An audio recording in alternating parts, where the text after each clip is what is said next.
Game of Thrones was a show that had the world at its feet for years. In 2011, HBO began adapting George R.R. Martin's A Song of Ice and Fire novels into some of the greatest seasons of TV ever put to screen. But it isn't exactly a mystery that Game of Thrones experienced somewhat of a downfall in its later seasons, which resulted in arguably the worst final season of any TV show in history. Almost 2 years ago, House of the Dragon managed to breathe life back into the Game of Thrones name with an incredible season of television, recapturing some of the magic that made those early seasons of Game of Thrones some of the best TV ever created, bringing back the political intrigue of those early seasons instead of focusing mainly on large-scale plot armor-filled battles that would become synonymous with the later seasons of Game of Thrones. Now, just before House of the Dragon aired in 2022, I made a video revisiting the failure of Game of Thrones, but that was pretty much the second video I ever uploaded on this channel, and it was absolutely terrible.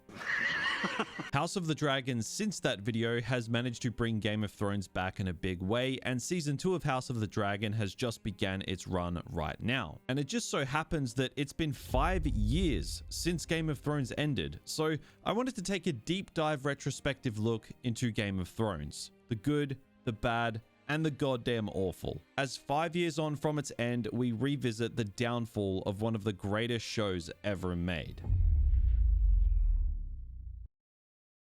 So, some background information as we get into this video. Game of Thrones isn't just another TV show to me. This is my favorite show and IP really ever. I've watched Game of Thrones and House of the Dragon multiple times. I've read the books. Hell, I even have a Daenerys Targaryen tattoo on my arm. This show means a lot to me. So just keep that in mind if I get a little heated when we get into the juicy stuff. Anyway, in 2011, we were blessed with Game of Thrones, a show that really went above and beyond and became a pop culture phenomenon and was often crowned as the best show in the world. When you were tuning into an episode of Game of Thrones, you knew that you were in for a good time. When you heard this,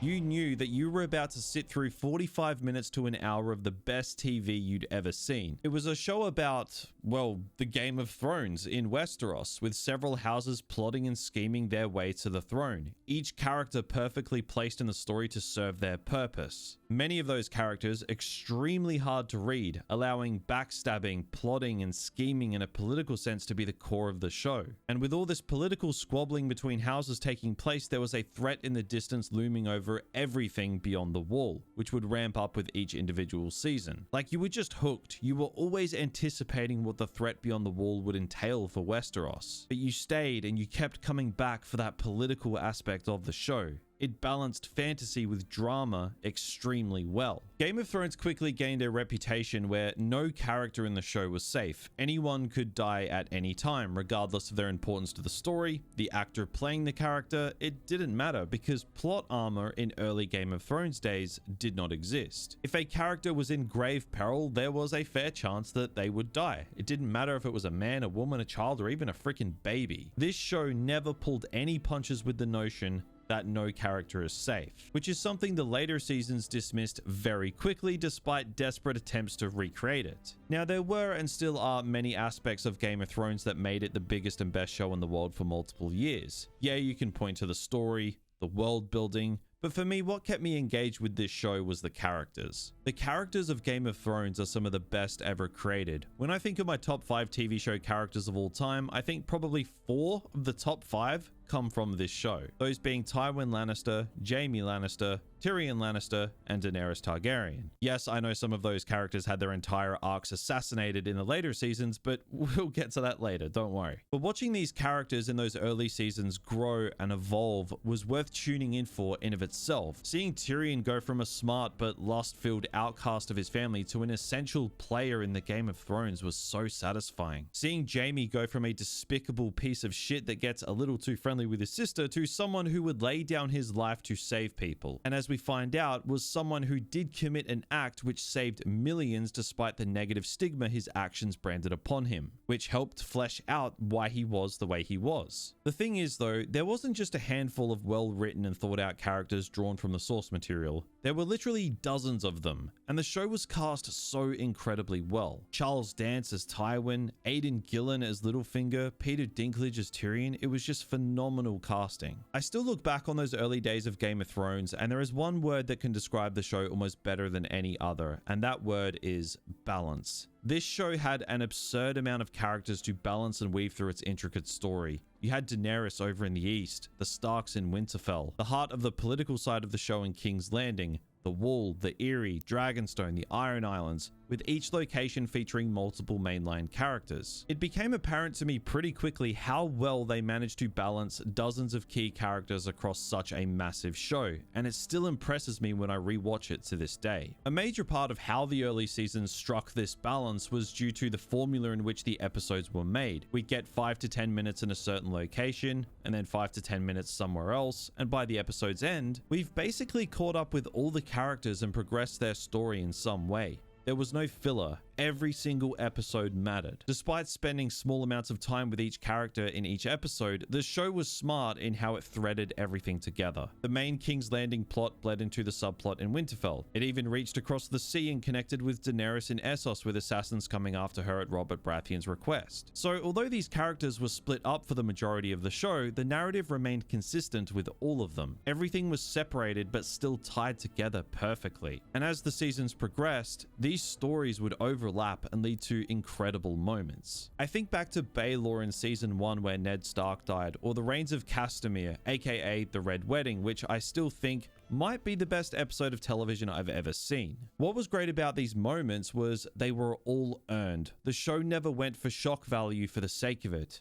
When TV shows in 2024 tend to trend, it's because of a cameo or some form of nostalgia bait. Game of Thrones never needed that because the writing was so smart, the characters were so rich, and every major beat of the story was earned. The highs of this show were just unlike anything we see today. Some of my favorite moments from this show are the smaller dialogue exchanges between these characters. Like Robert and Cersei talking about their marriage was somehow one of the best scenes of the first season. Also, basically any scene where Littlefinger and Varys were trying to get one up over the other, like the iconic Chaos is a Ladder scene. Tywin making every single person in the room seem smaller regardless of who they were. Even a king, he was always the person in control. And basically any minor dialogue scene with Oberyn in season 4. Like, this show didn't need those big headline moments for it to stand out, although it definitely has them. But I often find that the gold of this show was found in those smaller moments like the ones I listed. And there are countless others as well. Now, I'd be remiss to ignore the 4th season of this show, which is basically where this portion of the video ends. Season 4 of Game of Thrones is, in my opinion, the best single season of television ever created. Everything from the build-up to the eventual battle at the Wall with the Night's Watch and the Wildlings, to the death of Joffrey and all the drama that ensues surrounding his death with Tyrion's trial and Oberyn coming to King's Landing, every single scene felt purposeful. The writing was so smart. The dialogue was perfect. Everything weaved together to create incredible moments. One of the best episodes of the show is Tyrion's trial, where it's just a trial. Tyrion demanding a trial by combat to just stick it to Tywin gives me chills to this day. The sad thing about season 4 of Game of Thrones, though, is it basically signified the peak of the show in a quality sense. Seasons 1, 2, and 3 all built up perfectly and improved with each passing season, and then it all came to a head in season 4 where majority of the show's greatest moments take place. I like to look at the story of Game of Thrones' downfall through one particular character, that being Tywin Lannister. When he's in the show, Game of Thrones was perfect. When he wasn't in the show, the cracks opened and things started to trend downwards.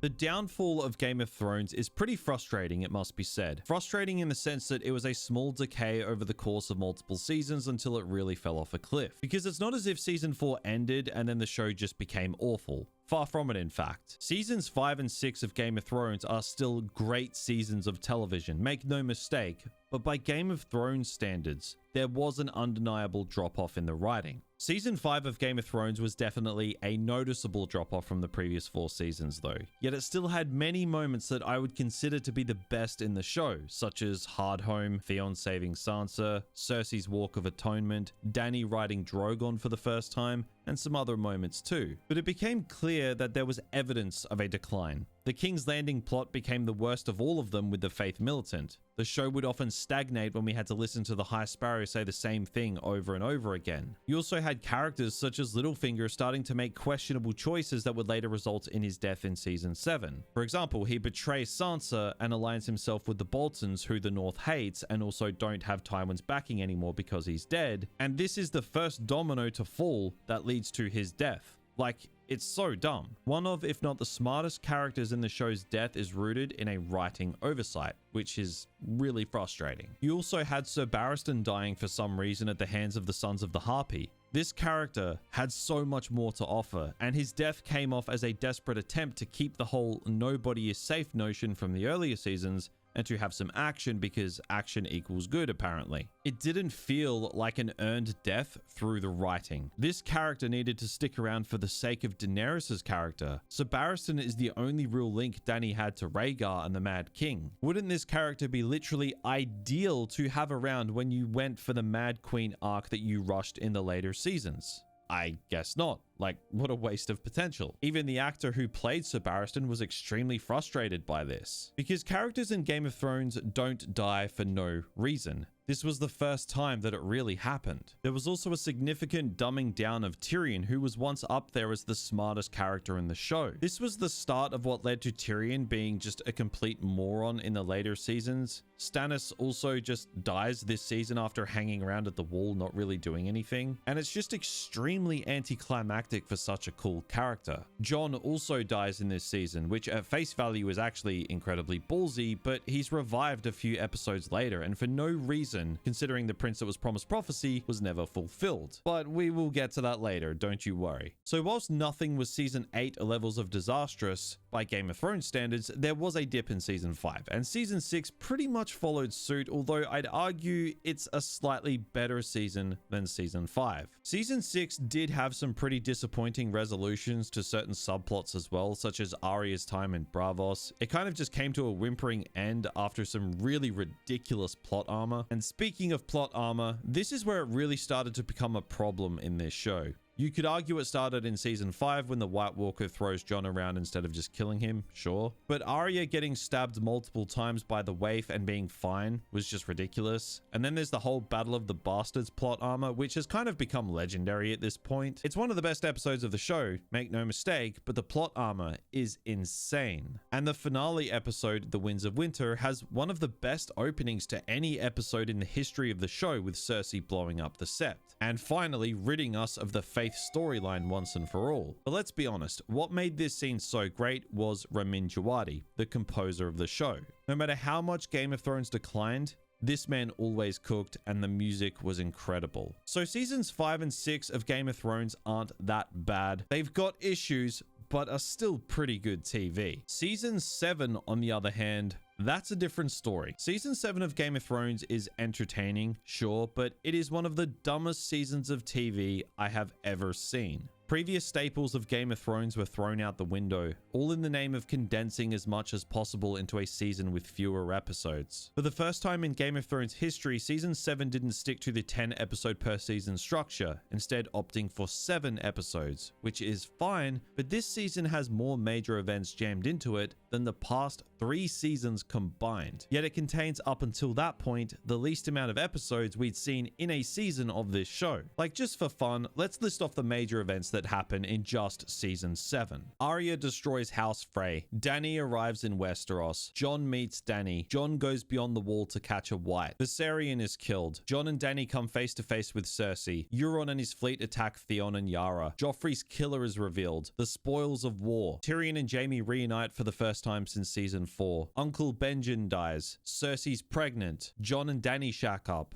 Littlefinger dies. Jon and Theon come face to face. The Stark children reunite. Jaime finally walks away from Cersei. Jon's true lineage is revealed, and the dead cross the wall. All of that happens in the shortest season to date. Game of Thrones used to have a reputation for taking its time, letting events build up, letting those character moments stew in the audience's mind. But it was like the showrunner said, well, I've done all the build up in previous seasons, let's just throw everything at the wall this season. which I guess is fine at face value as the groundwork had been laid for them to go balls to the wall, but all of this happens at the sacrifice of logic. Like Dany flying from Dragonstone to beyond the wall in 5 minutes as our band of heroes are stuck in the middle of a frozen lake surrounded by the dead. Absolutely nobody is buying that. The Night King opting to not kill the larger dragon with Daenerys on the back standing right in front of him, but instead opting to kill the smaller dragon flying a very far distance away in the sky. The plot armor surrounding Jaime and Bronn in the Spoils of War, characters getting from one side of Westeros to the other in a jump cut, Gendry running 7 marathons in 2 minutes, like all of this in season 7 is stupid. It is. But again, it's also entertaining as hell. And despite season 7 being incomprehensibly dumb, it does have great moments that we've been waiting to see for a long time, like Olenna's admission.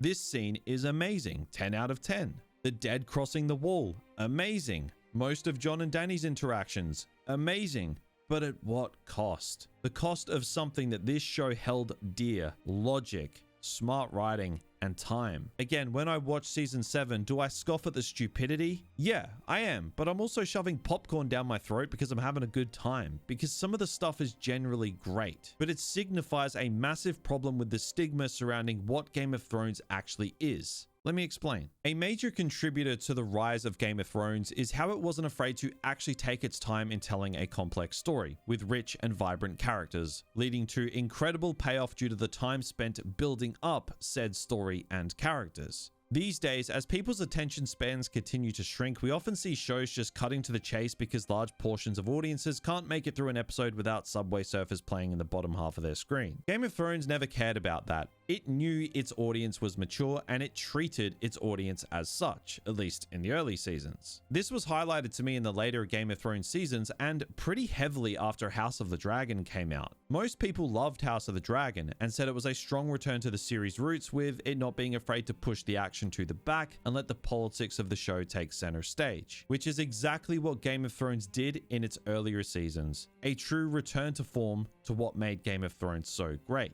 Yet the vast majority of people who didn't like House of the Dragon tend to form the exact same opinion. It's boring, nothing happens, it's just people talking, I want dragons. This is what happens in the modern day when a show actually takes its time in crafting a compelling story with complex characters. People get bored. I know, it's insane. It really is. Now, why am I saying all of this? Well, for some reason, people have this sick notion in their head that what made Game of Thrones so great was the big battles and the dragons, but that was just never the case. What made Game of Thrones so great and caused its meteoric rise as a pop culture phenomenon was story and characters, the political scheming and backstabbing, the Game of Thrones, the rich world set up by George R.R. Martin. The action was just the cherry on top in the penultimate episode. Game of Thrones was a political drama in its early days, but it evolved into a fantasy action show in its later seasons, and I think season 7 is a perfect example of that. It kind of lost its identity a little bit. The Game of Thrones side of Game of Thrones was always what made it so great. Figuring out a character's motivations and how it fits into the story was fascinating. Who killed Joffrey? Who did this? Who did that? Will this character do this? What is Littlefinger up to? What is Varys up to? Like, it was just must-watch TV. Now, don't get it twisted. I'm not saying the action side of Game of Thrones sucks by any means. Like Blackwater, Watchers on the Wall, Hardhome.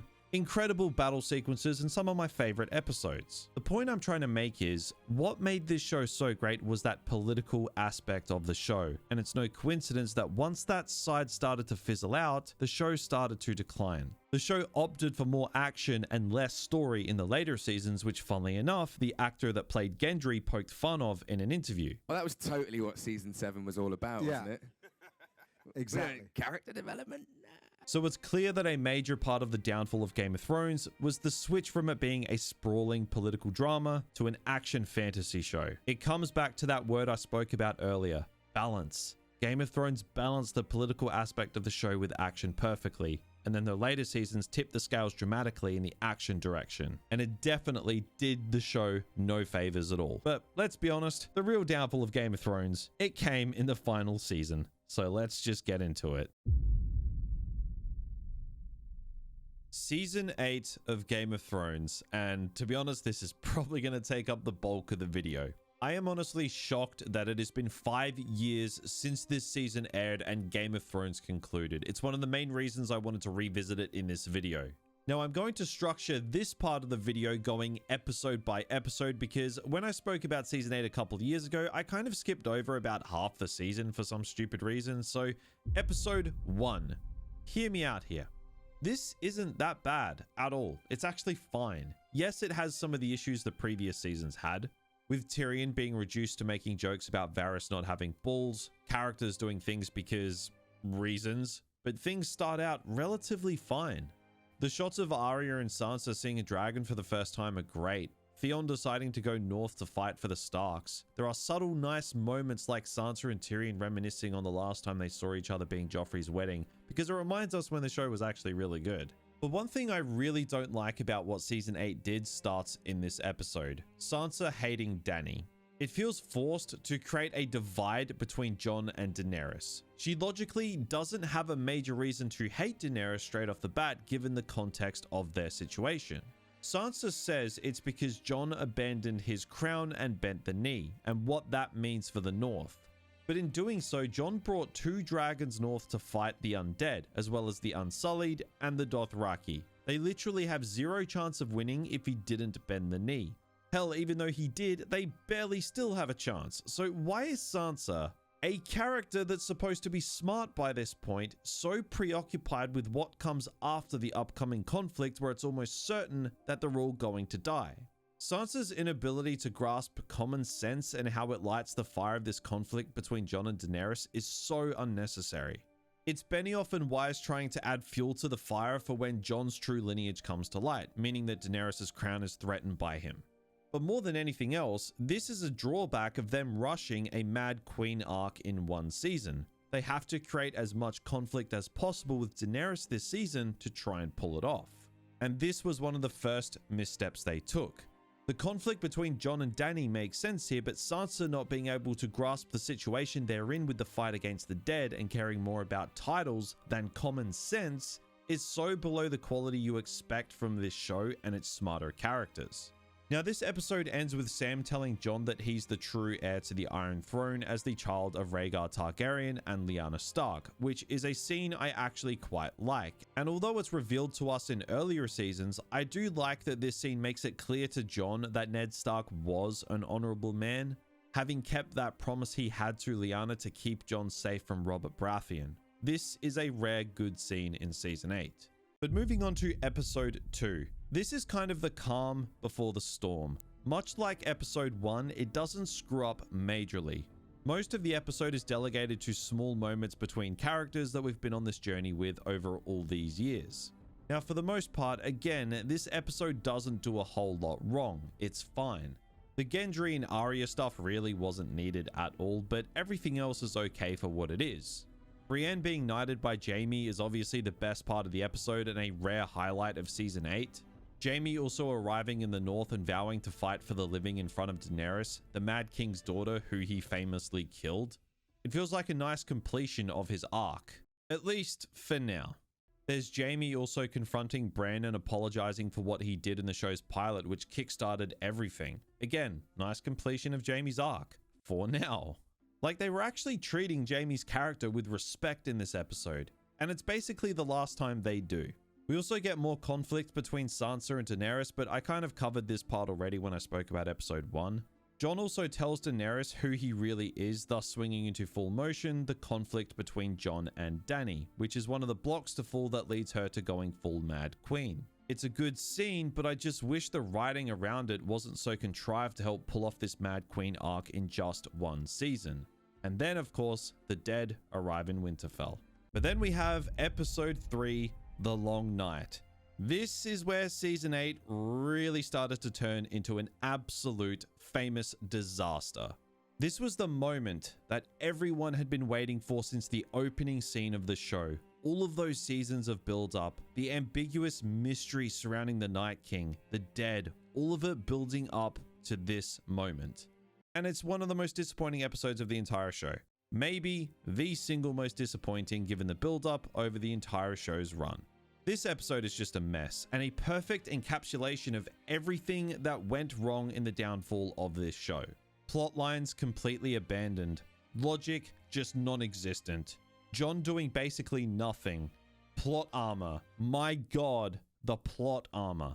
It's insane to me how much they managed to get wrong in what was at the time the single biggest and most anticipated episode of the entire show. It also doesn't help that majority of the episode is that dark that you can't see a damn thing. There are a couple redeeming moments, however. One of them is the death of Theon Greyjoy. Execution-wise, the death is a little, whatever, but in terms of Theon's arc as a whole, this is actually a perfect death for him. Dying defending the Starks at Winterfell given the insane journey he's been on since he betrayed them. It's actually good writing. Where was this for everything else and all the other characters? I have no idea. But at least Theon Greyjoy's character made it through Game of Thrones without being totally butchered. So that's a positive of this episode, if there is any.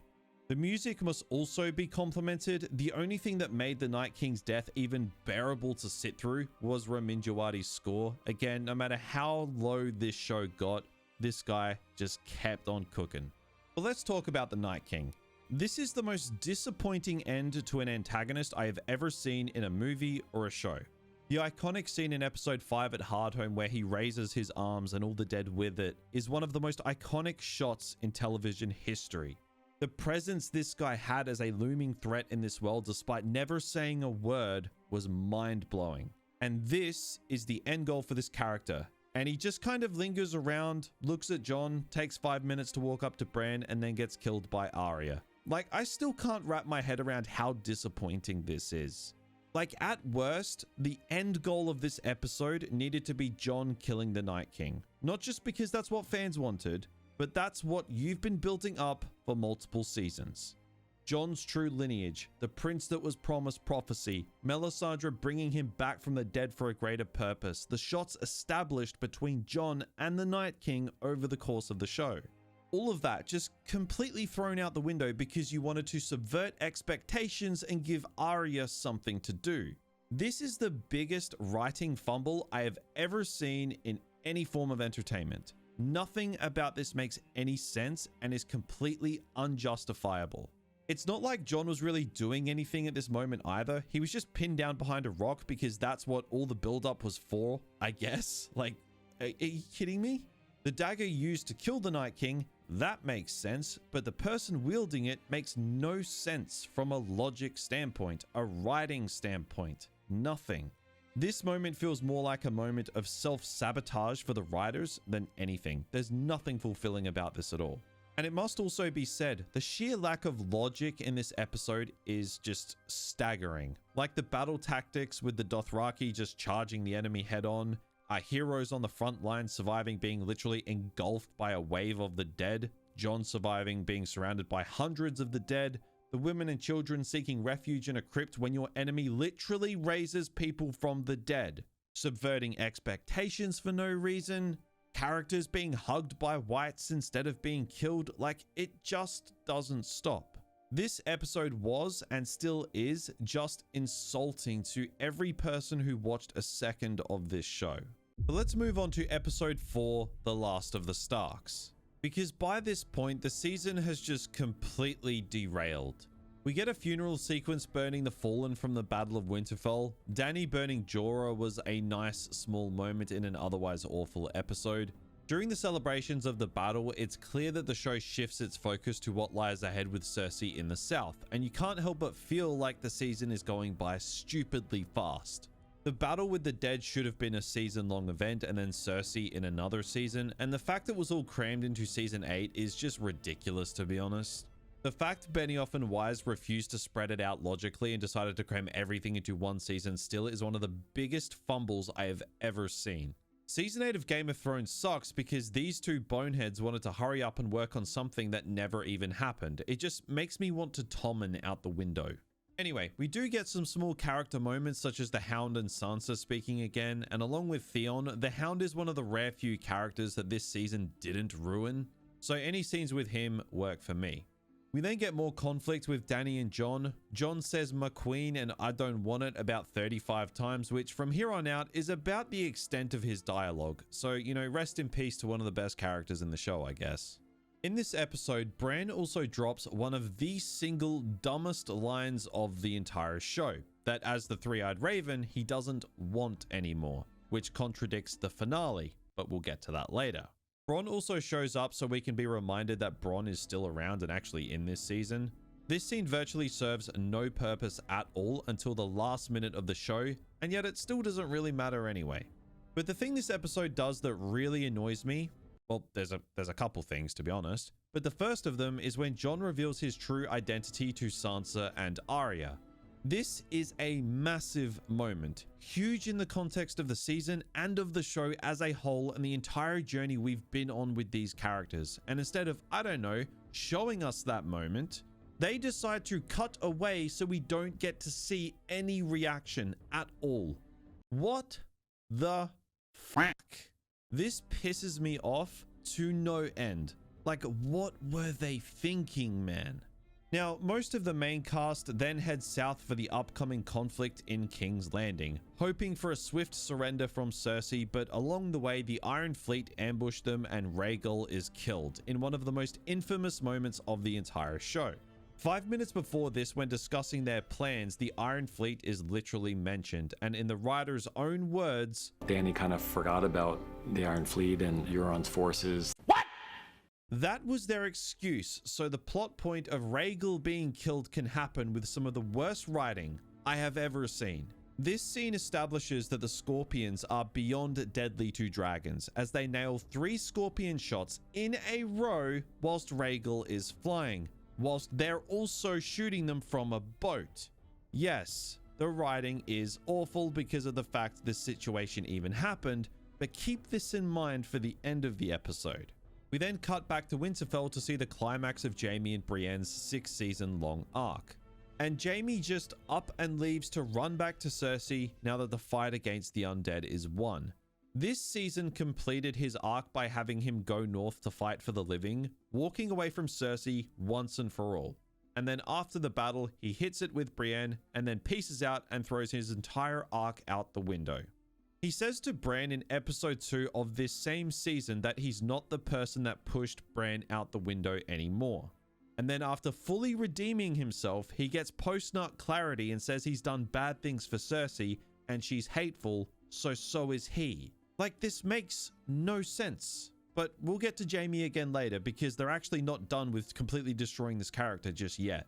The final moments of episode 4 are honestly amongst the dumbest of the entire season and signify how bad the writing became in this show. Remember 15 minutes ago when Rhaegal was 3-tapped from a million miles away by Scorpions? Well, now they have an entire wall full of them and Drogon is sitting on the ground, yet they choose not to fire any of them. Keep in mind, these are supposed to be surrender discussions. Qyburn even says in the negotiating that Dany's last dragon is vulnerable, and it's clear that if Drogon dies, that's the only chance Cersei has of winning. So why not just shoot Drogon here? Will it result in a battle? Yeah, but one without a dragon. It's the fairest odds Cersei will have. And it's not like you can make the excuse that Cersei is being noble at the peace discussions because she lies to Jon and Dany's face at the end of season 7 when she says she'll send Lannisters north to help them fight the dead, which is an act so bad that it finally caused Jaime to leave her. So she clearly has no trouble with being a complete scumbag at the negotiating table. So why not just kill Drogon here and level the odds? He's right there. Oh, that's right, because the writing this season is god-awful and makes no sense. So instead of doing that, Cersei kills Missandei right in front of Dany after refusing to kill Tyrion for absolutely no reason. Now Dany's mad with a fully able dragon. What a absolute disaster of an episode. But episode 5, The Bells, is perhaps the most infamous episode of them all. Jon's super extensive and thought-provoking dialogue just continues once again. She is my queen. Jon and Dany's conflict also continues to grow because Sansa told Tyrion about who Jon really is. Remember that groundbreaking news that we didn't get to see? Yeah, great. Well, Tyrion knows and has now told Varys, and Varys obviously has a problem with it. Because Varys is the only character in this season that actually has some common sense. So of course, the now absolutely batshit dumb Tyrion snitches on Varys, resulting in our favorite eunuch becoming a crispy boy. The only character this season who ever says anything that actually makes sense is now gone. We then find out that Dany's forces captured Jaime before he entered King's Landing, resulting in one of the most insulting scenes of the entire show. This scene has been memed into oblivion because of its sheer stupidity, throwing away Jaime's entire arc like it's nothing and completely ruining one of the best scenes in the show when Jaime, in a vulnerable moment, explains why he killed the Mad King. Well, yeah, that's just completely out the window now. Way to ruin one of the most compelling arcs from one of the best characters of the entire show. You did a great job, Benioff and Weiss. Like, how can you have a character say he never cared for the innocent or otherwise of King's Landing when that character is built on the foundations of the act he did to save those very same people? But he just doesn't care according to Season 8 logic. Like, it's complete character assassination, and it's literally unforgivable. We then get the massive battle of King's Landing, and I say battle, but it's basically Dany's army just destroying the Lannisters because, well, Dany still has a dragon because of the dogshit writing of episode 4. Not to mention the Dothraki that were essentially wiped out in the Battle of Winterfell have somehow managed to magically respawn and take out the Golden Company. So the Golden Company were just completely useless, so, you know, just more great writing, really. Drogon also clears all of the Scorpions in King's Landing despite the fact they were OP as hell against Rhaegal one episode prior. But plot armor and bad writing are mainstays of this show now, so they're literally useless in this entire battle despite being the most OP thing ever in the previous episode. Great writing. The Lannister army then surrenders as, no surprise, they can't beat Dany's army and a dragon, so the bells have been rung, Daenerys has won, all is good.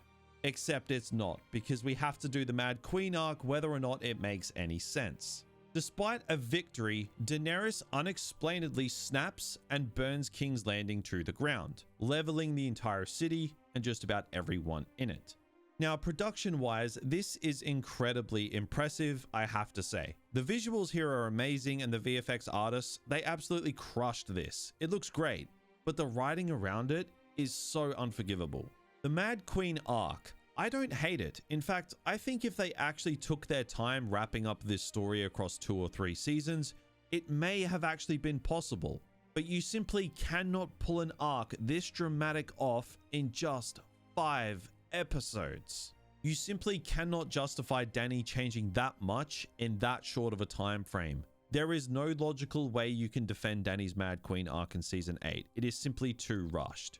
Again, that's coming from someone who actually doesn't mind Dany's end goal being a Mad Queen arc. But this is not how you do it. This is the complete opposite of how you do it.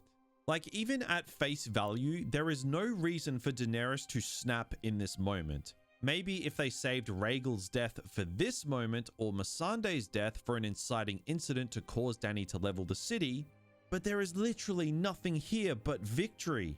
And in the final episode, Jon actually tries to justify this moment due to Rhaegal and Missandei's deaths. So why not tie those two events into this moment as an inciting incident? Because she just snaps in a moment of triumph, which makes no sense. It is maybe the most dumbfounding moment of the entire show.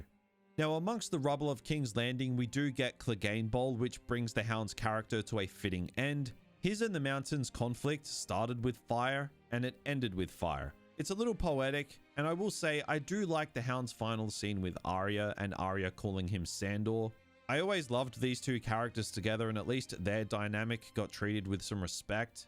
We also see Euron Greyjoy die, finally. This character is complete dog shit in the show, which is annoying because he's a badass in the books. Jaime, of course, runs back to Cersei, and they both get crushed by rocks and die. 5 years on, and I still have no words for this. Literally any other option for Cersei's death would have been better than this. How Arya ended up killing the Night King, but not Cersei, is just beyond me. Cersei should have died in one of 2 ways. Scenario A, Arya kills Cersei, crossing a name off her list. Or B, Jaime kills Cersei, bringing his arc full circle. But the writers opted for rocks. Like, oh my god. So that was The Bells, perhaps the most disastrous episode of Game of Thrones, and 5 years on from its release, it's still as mind-blowing as the day it came out. But episode 6, aka The Iron Throne, aka the final episode of Game of Thrones, and the final slap in the face for every single person who invested time into this show. We see the characters walk through the destruction and rubble that this show has now become.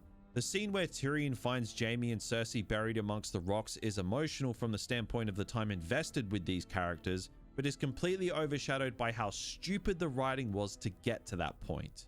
There's also a moment that I didn't realize until my most recent rewatch, and that is Grey Worm actually teleports from the streets of King's Landing to the Red Keep in this episode. Jon leaves Grey Worm to go talk to Dany, whilst Grey Worm stays back to execute the Lannister prisoners. And by the time Jon reaches Dany, Grey Worm is already standing there. I guess he learned how to teleport from Arya because she does it in this episode as well. By this point, stupid lapses of logic like this are the least of the show's concerns though. Now, as bad as this episode is, this shot of Daenerys is pretty freaking great. That's one thing. This episode is shot incredibly well. Like seriously, go and watch this episode again if you bear to torture yourself enough. The visuals are actually unbelievably good. But it just goes to show that outstanding visuals can never make up for shit writing. So after it's been established that Dany is now Queen of the Ashes, characters such as Tyrion turn against her. You know, it's almost as if he could have seen this coming, but Tyrion just became increasingly stupid as the season progressed. And now the only person who can do anything about Dany's madness is Jon.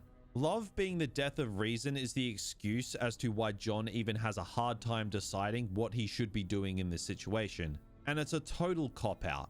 But after realizing for himself that Dany is too far gone by this point, as if it wasn't obvious already, Jon kills Daenerys with the Iron Throne ominously sitting in the background.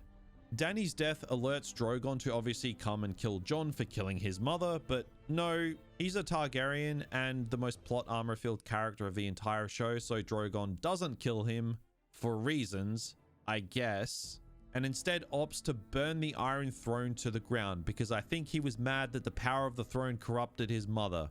I guess that's the only thing they can even remotely make sense as to why Drogon does this, and it still doesn't make sense. Drogon then flies away with Dany's body to probably be resurrected in a show in 5 years' time or something. There's then a small time jump as all the remaining Lords of Westeros meet in the Dragon Pits to discuss what happens now that Dany is dead and Jon has been incarcerated for killing her. And this is one of the worst scenes of the entire show. Tyrion is Grey Worm's prisoner and stops him from speaking, but then kind of just lets him talk anyway. And he proceeds to drop the most absurd monologue trying to make everything that's happened to this point sound profound. And then he says Bran should be king because he has the best story, which is so stupid. On top of that, remember the line Bran said a few episodes ago about him not wanting anymore?